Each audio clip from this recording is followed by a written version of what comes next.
Look into the eyes of some of the most extraordinary creatures on Earth. They were all cast away on islands in Southeastern Asia. They've now been transformed into new species.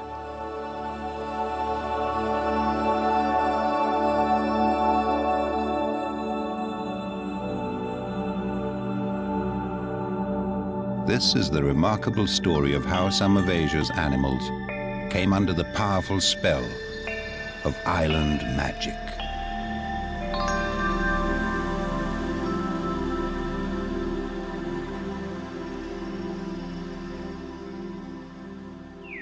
Southeast Asia shatters into archipelagos of thousands of islands. Some are ancient, others are very recent. The island of Java became separated from mainland Asia just 10,000 years ago.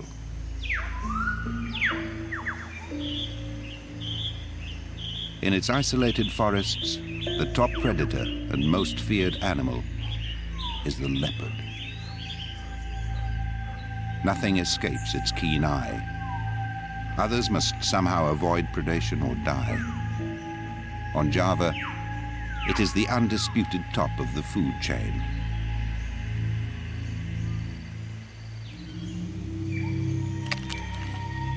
The monitor lizard is another predator, but it's a small-time killer and scavenger.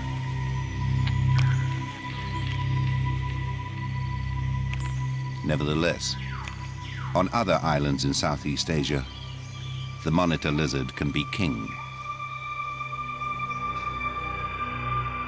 Java was created at the end of the last ice age. As ice caps melted and sea levels rose, the land bridges to the mainland disappeared, and many animals were marooned on this new island. In the 10,000 years that Banteng cattle have been stranded on Java, they have changed from their mainland relatives. On an island where land is limited, the size of animals becomes crucial. On Java, the Banteng cattle have adapted by becoming significantly smaller.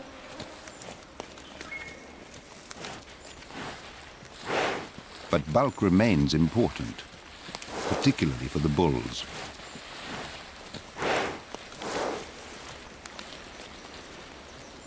The younger bull on the right has successfully challenged his older rival for control of the herd, but the loser keeps returning, refusing to accept his defeat.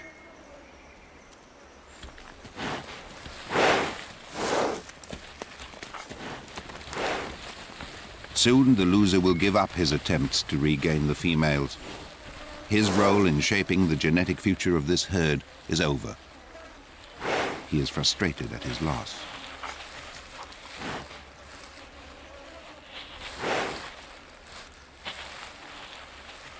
The loss of size of these island cattle is limited. On Java, they must be big enough to repel a leopard.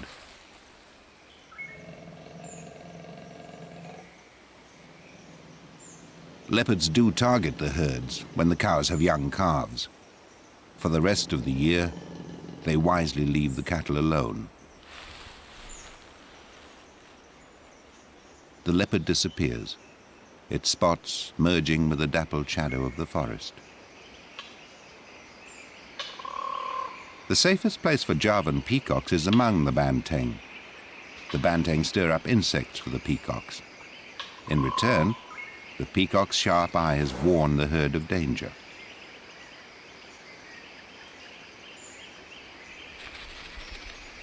A male feels so confident among the cattle that he performs a ritual dance of courtship, displaying his magnificent tail and spectacular iridescent finery.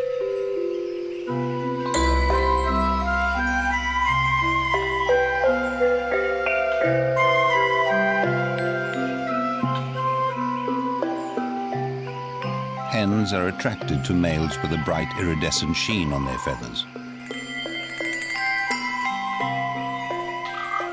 On Java, the feathers are an iridescent green. On the mainland, they're royal blue.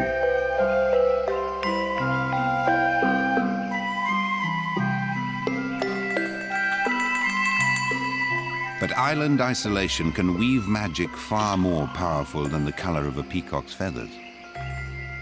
Change can be radical. Islanders have the chance to reinvent themselves, if they can survive.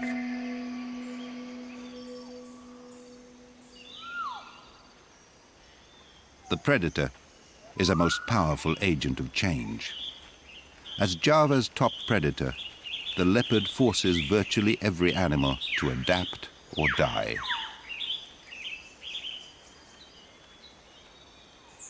But there is another agent of change on Java. It's far more gentle, but just as powerful.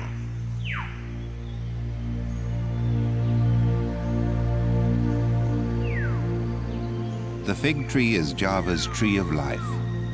Its spreading branches tower above all rivals. The fig tree works its magic not through death, but by rewarding the animals and birds that come under its spell.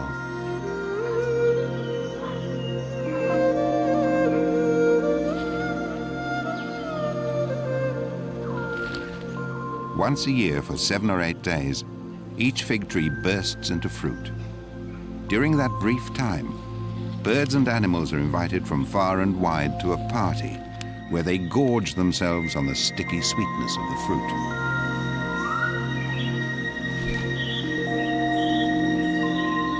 And in return, the tree gets its reward. The guests later disperse fig seeds as they move around the forest. The many different fig trees on Java fruit throughout the year, and animals like long-tailed macaques are obliged to make endless pilgrimages from one fruiting tree to the next. Though the macaques love the figs, they don't depend on them. They're omnivorous. They don't mind what they eat.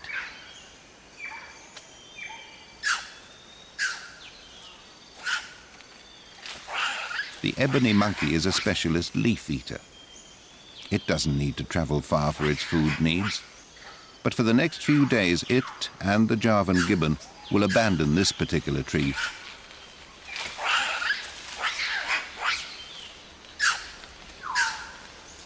The gibbon is wary of the noisy macaques and feeds at a respectful distance from them.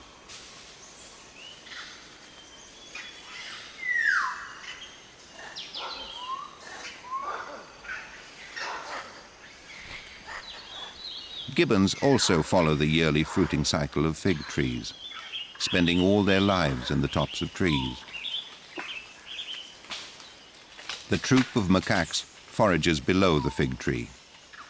Wherever they travel, they taste almost anything around them. Whatever they eat, they usually drop most of it. But their mess is a bonus for fig eaters who can't climb.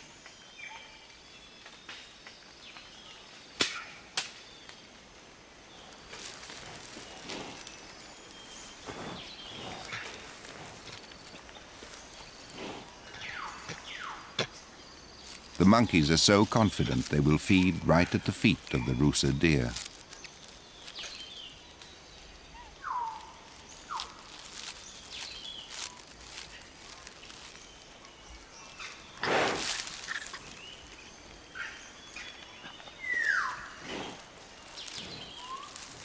For troops of macaques, each new fruiting fig tree becomes, for a few days, a safe haven, playground, and nursery.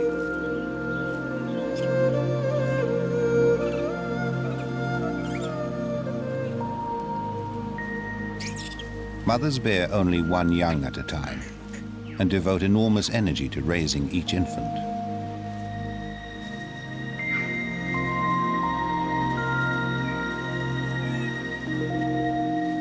Young females remain in their mother's group all their lives. But in 5 or 6 years, this young male will move out on his own. If he can learn to stay out of trouble.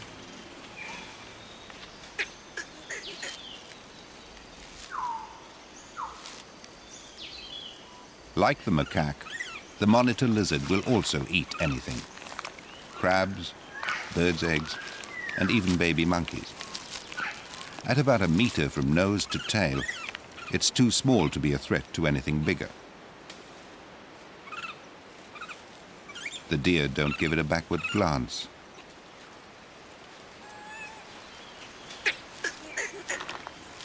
As usual, the monitor is looking for an easy meal, the weak or the small.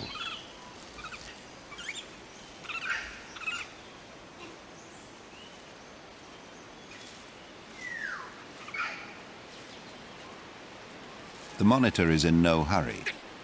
A cold-blooded reptile, it needs to eat no more than once a month.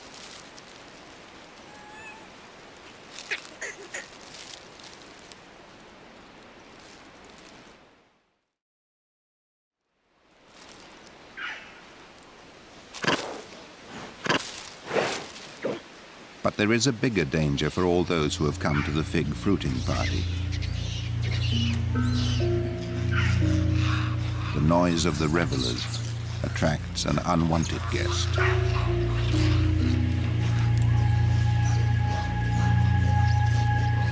The leopard needs fresh meat at least twice a week.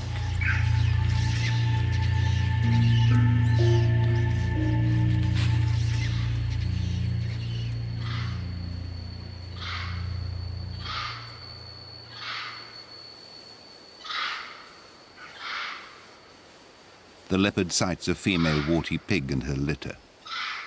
They too have come to the fig tree for the fallen fruit.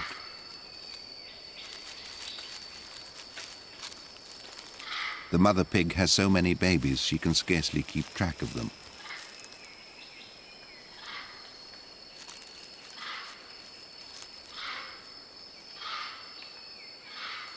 The mother monkey keeps her infant well away from the leopard's clutches.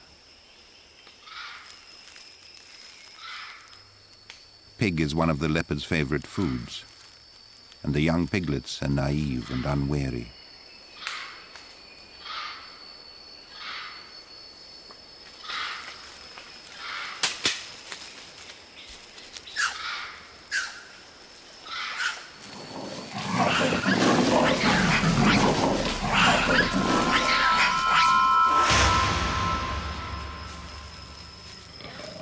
This has been the way of things on Java for 10,000 years. Though the leopard takes many piglets, there are always enough left to form the next generation.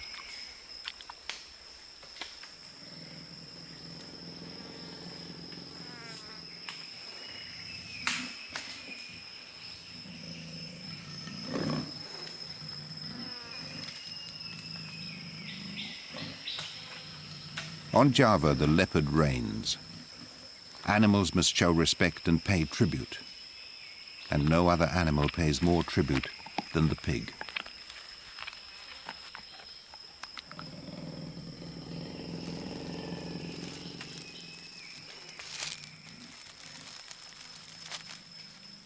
Even the monitor lizard must be wary. Like other creatures of the forest, it too must defer to the might of the velvet paw.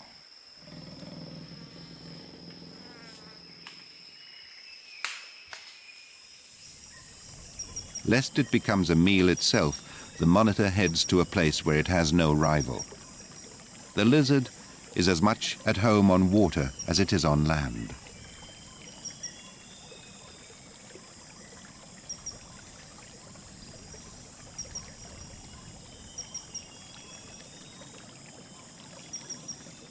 The river is its highway, and the riverbank its hunting domain. Here the monitor has its own subjects, who ignore its presence at their peril.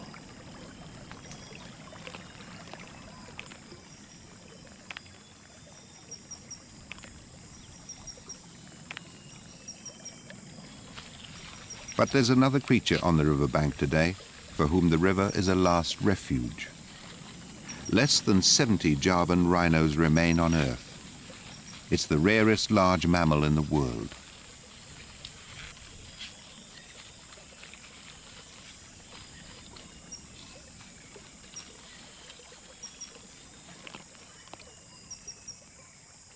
The ponderous rhino is burdened by its enormous size.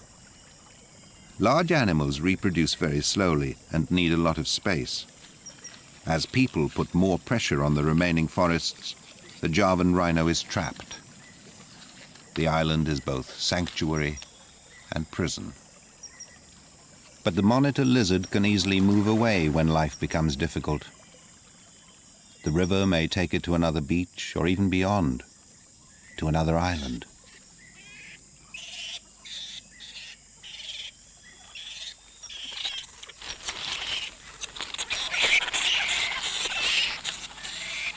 In a branch overhanging the river, other long-distance travelers squabble for food.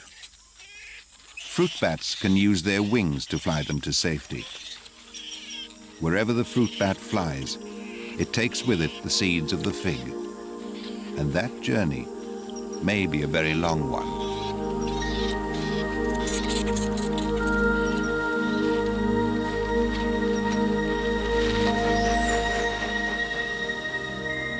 Bats will fly 70 kilometers or more a night in search of a fruiting tree.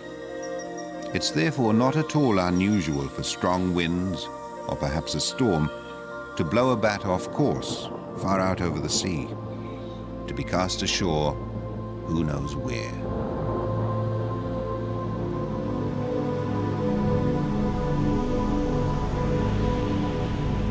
In 1930, a violent eruption from the ocean floor thrust up a new island, just 40 kilometers off Java's west coast.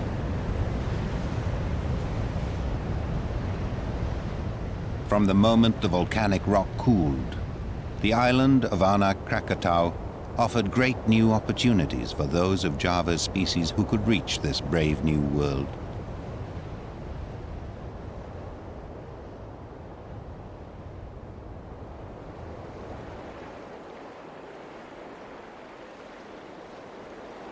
Initially, the slopes of the young volcano were devoid of life. The challenge for all travelers was to make landfall, find a foothold, and thrive.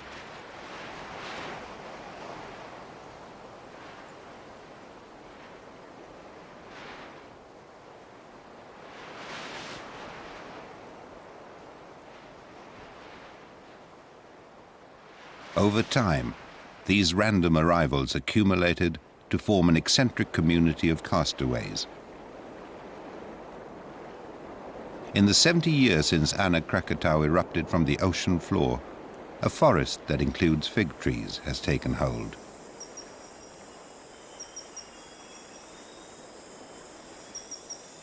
The seeds for the first fig trees probably arrived with fruit bats, but those trees would have borne in fertile fruit.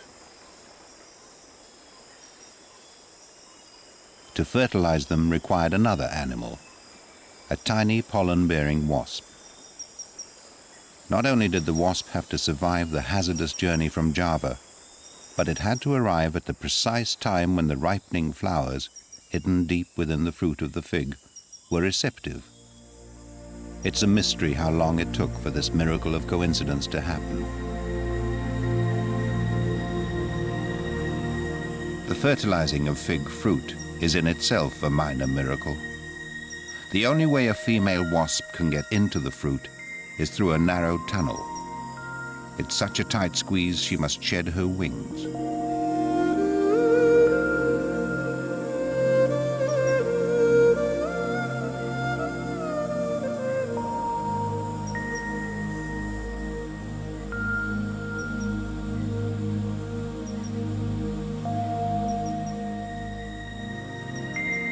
Once inside, she seeks out a place to lay her eggs. But while she is searching, she brushes off the pollen, which she's been carrying in a hollow in her chest, onto the fig flowers. Once her pollinating and egg-laying work is done, she dies.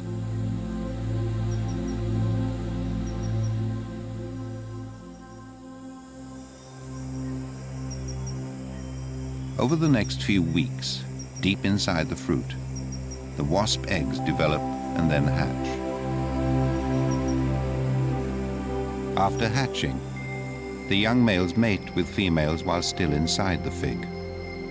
The males then drill holes in the walls, from which fertilized females emerge to carry pollen to the next receptive fruit.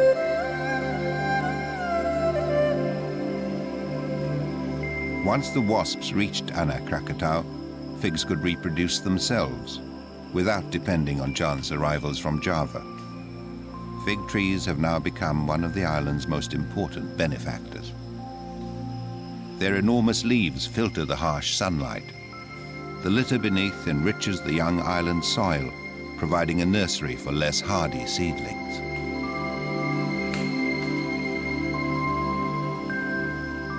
With the beginnings of a forest secured, the stage is set for the arrival of new players.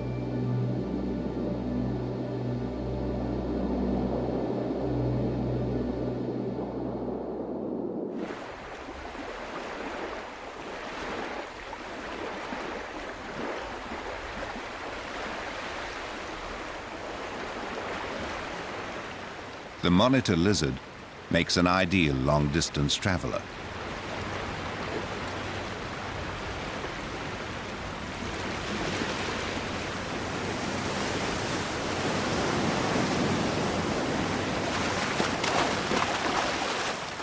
Within 6 years of the eruption, the first monitor was washed ashore on Anak Krakatau. This latest visitor arrives on a beach strewn with driftwood. This debris could easily have served as rafts for less accomplished swimmers.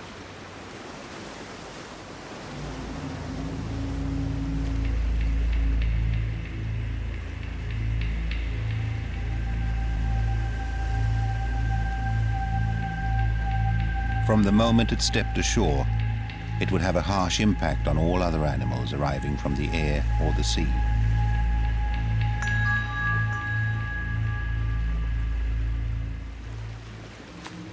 As the fiercest creature to arrive on Anak Krakatau, it became top predator.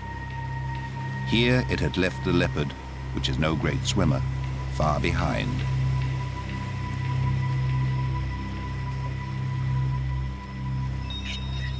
The young forest provides shelter for the tentative community of travelers. The fig tree quickly assumed its role of provider and protector. The monitor is attracted by the fig eaters, just like the prowling leopard on Java.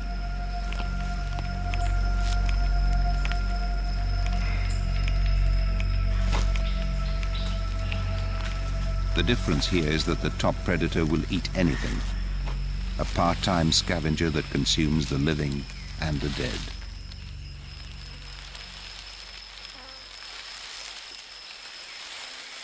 Though the monitor was in charge from the moment it stepped ashore here more than half a century ago, it can't prevent the arrival of new travelers to this land of opportunity.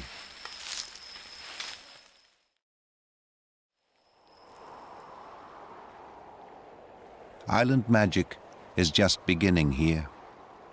For the most spectacular island magic, one more ingredient is necessary: time. And lots of it.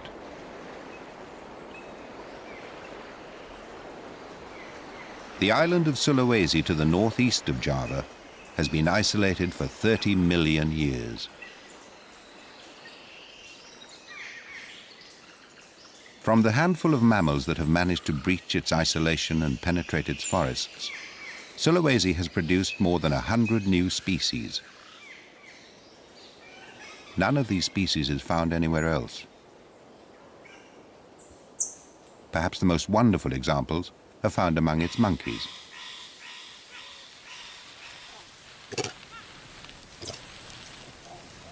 It's thought that the grey gorilla-like macaques of southern Sulawesi are closest to the first arrivals. They probably rafted here from mainland Asia less than 2 million years ago. The first families were so few and were isolated for so long, they evolved into separate species. Then came the ice ages, which gave rise to even more species. Each time an ice age came and went, groups of macaques were isolated as the water surrounding the islands rose and fell. Repeated separations produced 7 new species in a remarkably short period.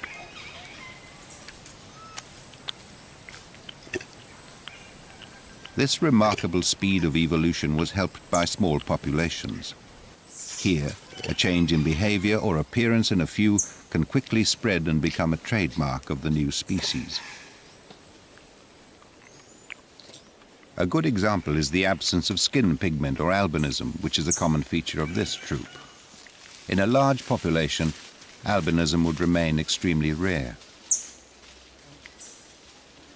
New species were created all over Sulawesi, from the ancestral form on the south coast to the crested black macaque of the northern tip of the island. All are very different.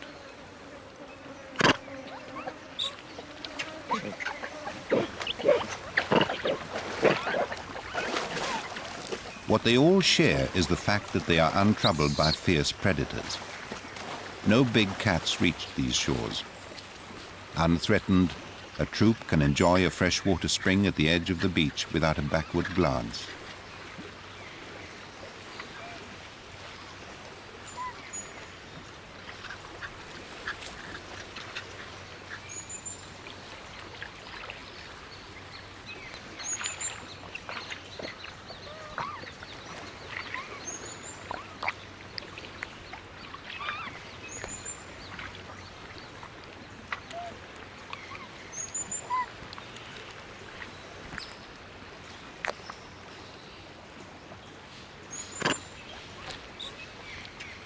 Sulawesi must be the closest thing to primate paradise.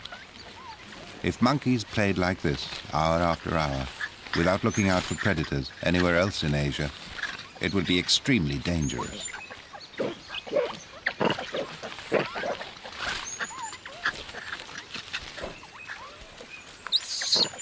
There is a purpose to the play of the young males. With no predators to fear, the greatest danger they face will be from their own kind.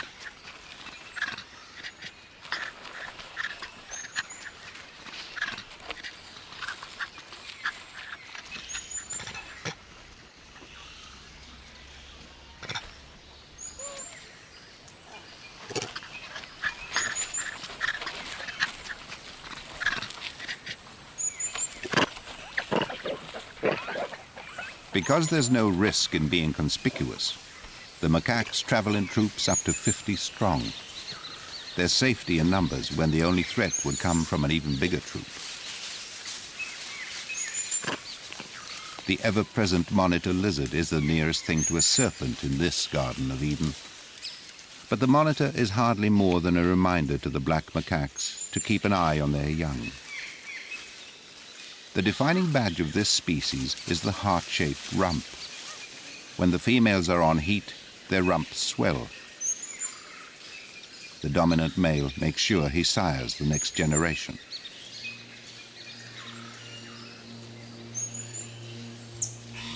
The birth of young most often happens at the end of the rainy season, and that coincides with another major event in the life of the forest.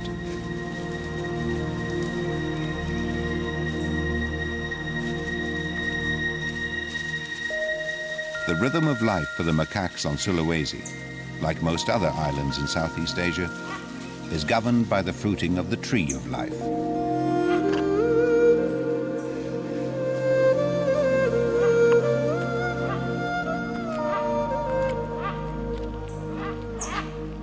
There are more different fig trees in these forests than anywhere in the world. There are also plenty of fig eaters.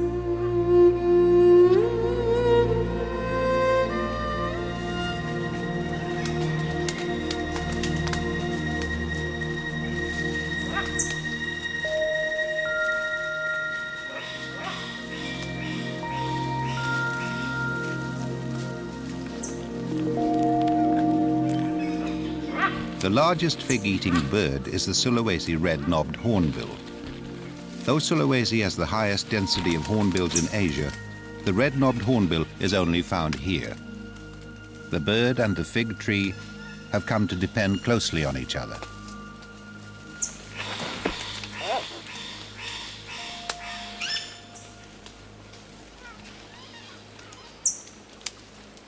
Male hornbills are collecting more than they can eat. They cram their blue throat pouches with fruit and then set off across the treetops.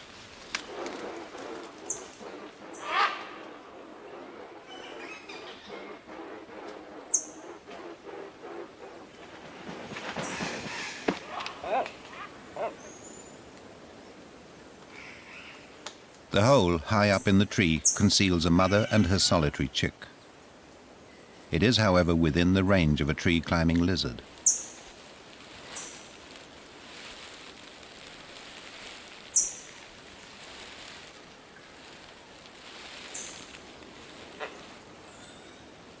The birds take no chances.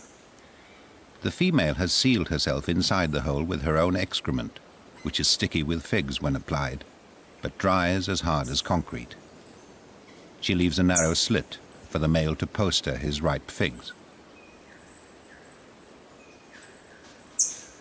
Here she stays, a prisoner to motherhood until her chick is old enough and can avoid the clutches of the monitor lizard.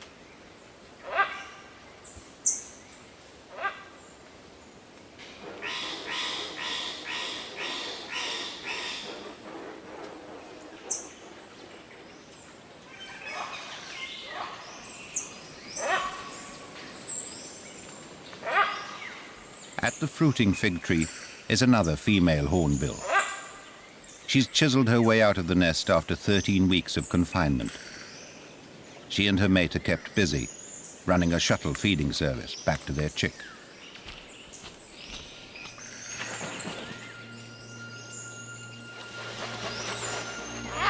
By rewarding the hornbills with sweet, sugary fruit, the fig tree recruits the birds to spread its seeds far and wide through the forest.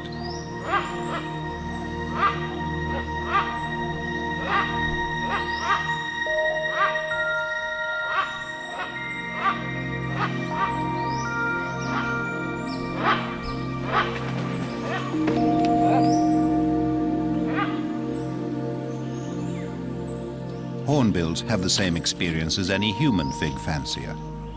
Figs contain a mild laxative, and within a short time it does its work.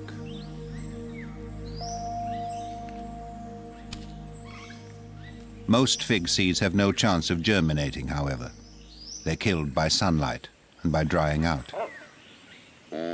Seeds that do make it to the forest floor can find suitable germinating conditions, but the competition down here is intense.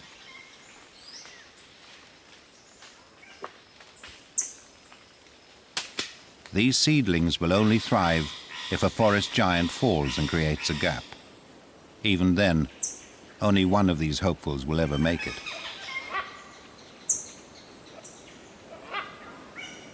One group of figs has an advantage over its competitors. When their seeds reach the forest floor, their journey may not be over. Although they've passed through the digestive system of the hornbill, the seeds of the strangler fig still contain a bribe, a fatty package coveted by ants. The ants pull the seeds from the droppings and haul them up to their nests high in the canopy. This unlikely snack is the reward the figs offer the ants for giving their seeds a leg up to the light. Strangler figs flourish high above the competition. They send their roots back down the trunk of the host tree to seek out the goodness of the earth, 30 meters below.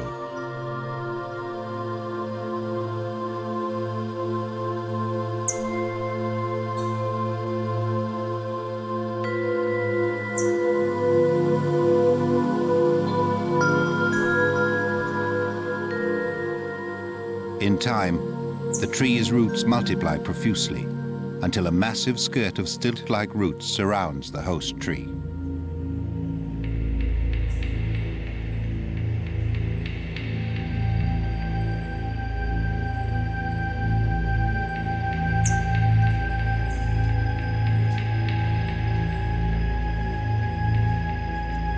But as the name strangler fig suggests, it's a fatal embrace, one which eventually chokes the host tree and kills it.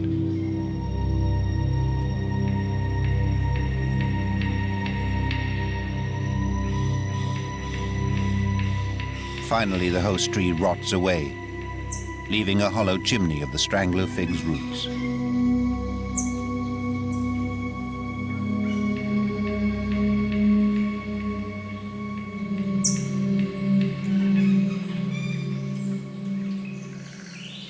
One day this host tree will meet such a fate, and the hornbills who nest there will have to find a new home.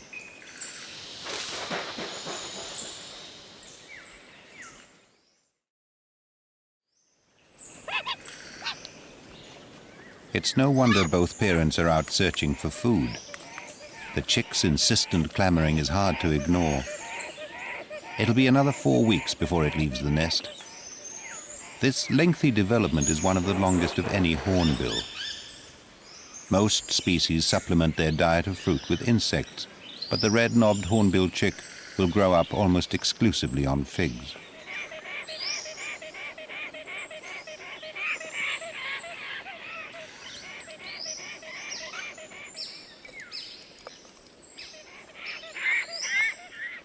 Hornbills mate for life, returning year after year to breed in the same tree. Their total attentiveness to their one chick ensures a very high survival rate.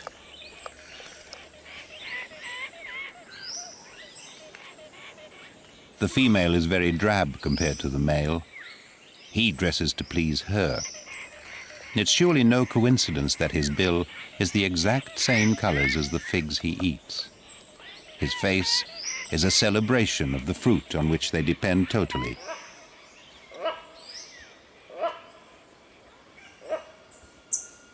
The hornbills pay no attention to a fruiting fig close to the nest. This fig tree even looks different from others in the forest. Its fruit grows along branches rather than at its tips. They ripen green and unsweetened. With so many fig trees vying for fruit eaters, this one has targeted a different market, a tree-climbing leaf eater.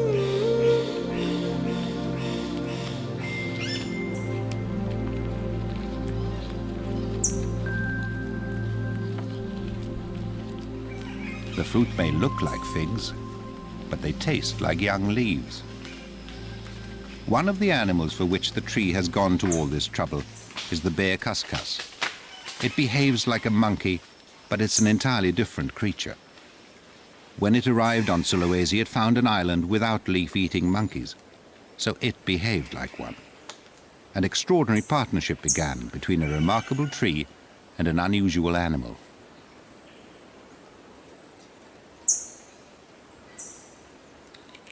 In order to eat leaves, it had to develop a stomach large enough to digest greenery, and so it became a giant, the world's largest cuscus, a marsupial.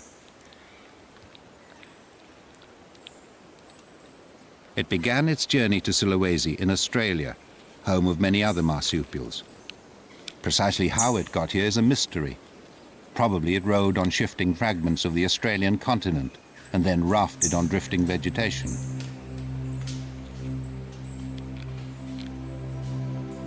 This extraordinary magic happened not to one kind of cuscus, but to two.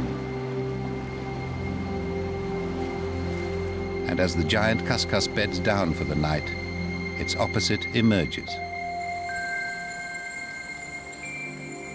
They're as different as night from day. One has become a giant, the other a dwarf.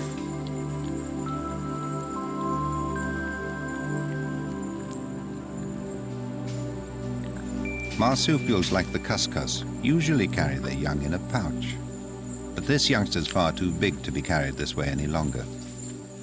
During her last few weeks as an infant, she rides piggyback, learning the secrets of the night forest.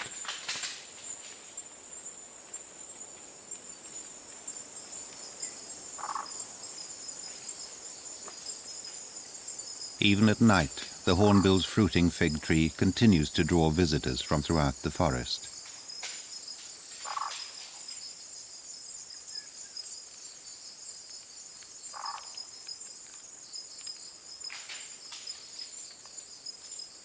The dwarf cuscus is more typical of its kind. It's a fruit eater, with a passion for red figs.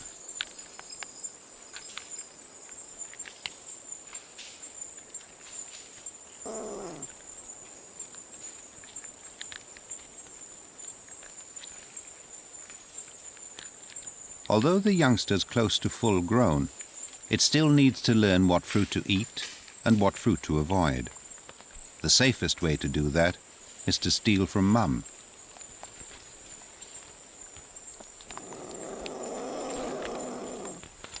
The dwarf cuscus thrives here. But Sulawesi magic has shrunk this animal into the smallest cuscus in the world. Islands often drive animals to extremes of size.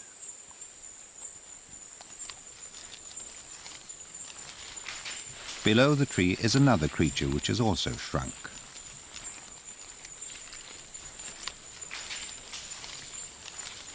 The anoa is the world's smallest buffalo. Without predators, Sulawesi magic has transformed this ancient creature into the Bambi of the buffalo world.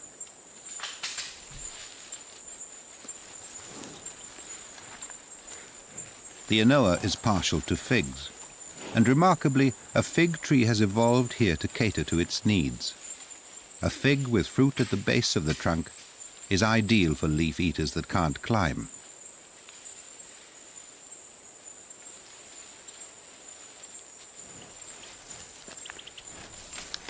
It also makes a meal of any figs it finds on the forest floor.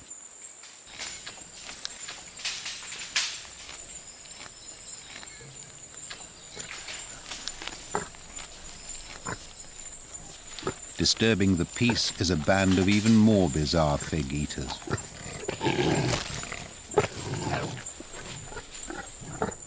The fearsome faces of the intruders mask nothing more dangerous than a pig, the strange babirusa.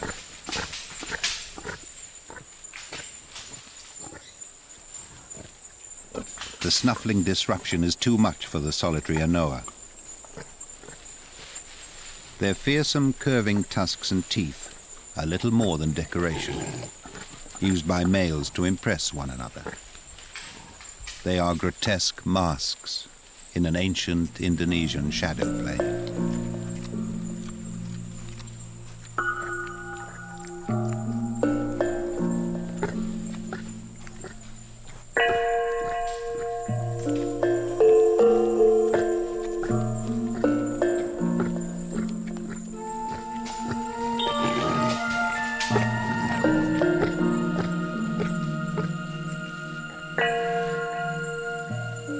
The female babirusa has no tusks. More significantly, on an island without predators, she can raise only one young at a time. The babirusa are also drawn to the peculiar fig tree which fruits close to the ground. The lowest fruit even ripens down in the soil and among the leaves. Isolated in this part of Asia for millions of years, these figs have turned to two of the island's most bizarre and ancient creatures to help spread their seeds.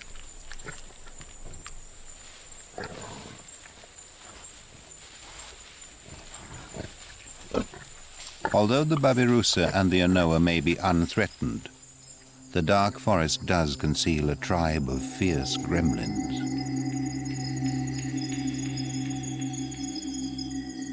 Some make their home in the heart of the strangler fig, from where they emerge each night to hunt. The tiny tyrant of the forest floor is the spectral tarsier, one of the smallest primates in the world. They have huge eyes that miss nothing in the night, and ears so finely tuned they detect the slightest rustle.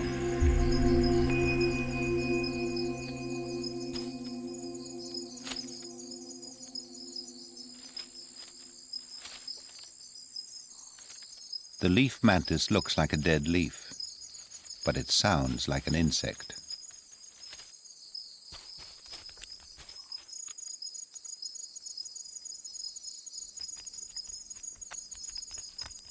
Tarsiers feed almost entirely on insects.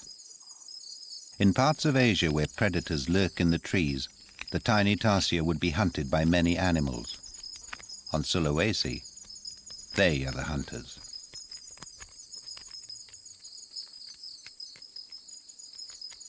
They swivel their heads just like an owl to fix an unblinking stare on their next victim.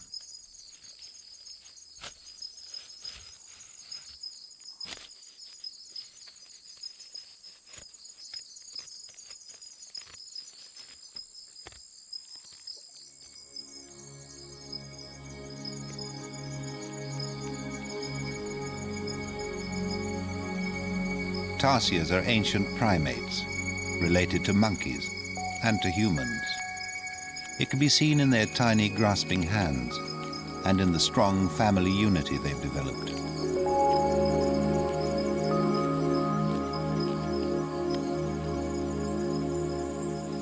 Each night, family members go off on their own, hunting. Through the night, they keep in touch by long-distance calls. As dawn approaches, the calls become appeals to get together again. Finally, they retreat into the family home, deep inside the strangler fig tree.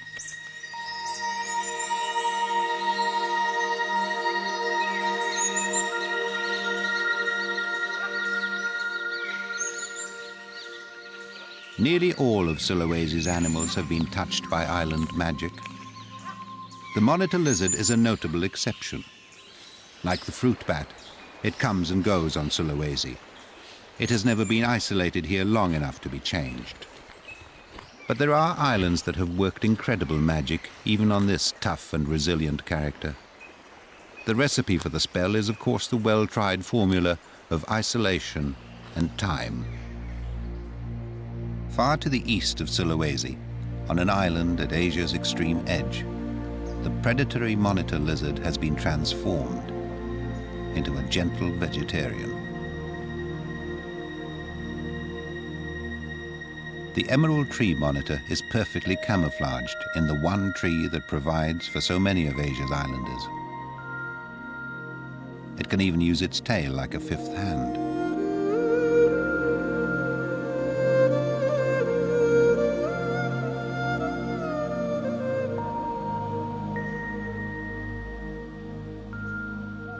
The emerald tree monitor can scamper like a squirrel on slender branches. This small jewel was created by the power of the fig.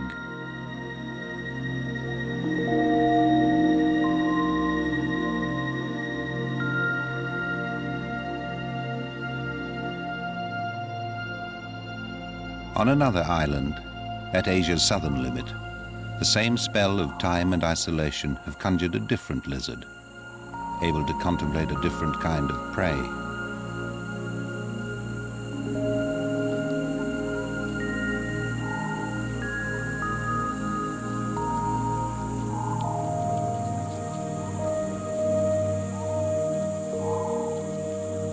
It's only now, after several years, that this young lizard can leave the trees in safety. It has a lot of growing to do before it'll be big enough and brave enough to join its parents at a full-scale dragon banquet.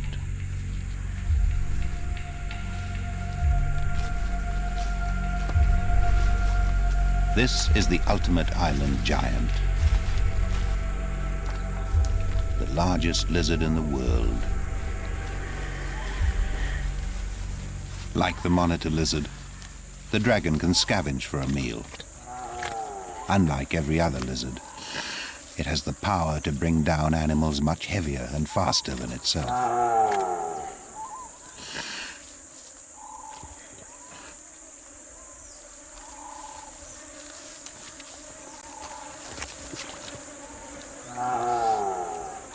Dragons carve the carcass into bite-sized chunks with their razor-sharp teeth.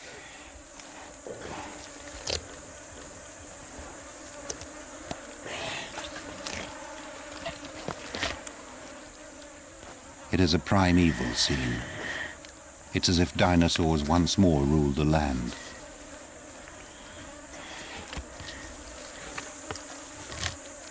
But this terrifying creature is simply an overgrown monitor lizard.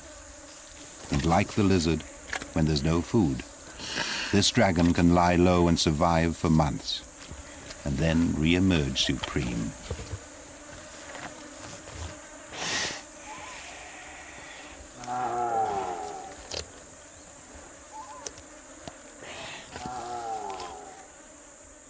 Like the leopard on Java, on Komodo Island, this lizard has achieved an awesome power.